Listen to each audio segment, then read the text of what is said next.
Қайырлы күн, құрметті әріптестер. Бүгін сіздерде өзімнің сабағымда қолданған өрмекші торы әдісі туралы айтпақшымын.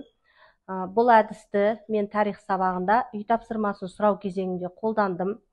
Оқушылардың орындығының астына өрмекші торы бейнеленген сұрақты қойып, осы өрмекші торына түскен оқушылар үй тапсырмасына берілген тақырып бойынша сұрақтарға жауап береді. Бұл әдіс үй тапсырмасын сұрау кезеңіндегі ең тиімді әдіс тәсілдердің бірі. Сіздер қазір мен өз сабағымда осы әдісті қалай қолданғанымды көресіздер.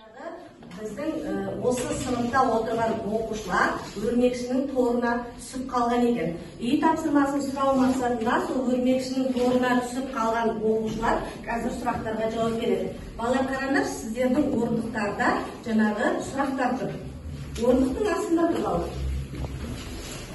Әркім өз орындығының астын қарасын.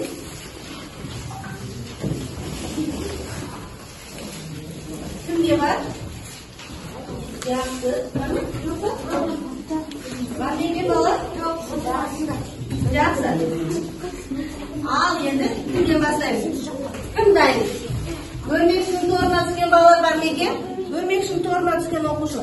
Айта ғой. Македонияның дамуына маңызды рөл атқарған билеушісі екінші Филипп болған. Ол біздің заманымыздан бұрын 359-339 жылы өмір сүрді. Ол қалалар салуға көп көңілді болды. Кім екен сонда? Екінші Филипп. Екінші Филипп Александр Македонский бар. Кім екен? Әкесі екен. Жарайсың саңды. Іле ғой.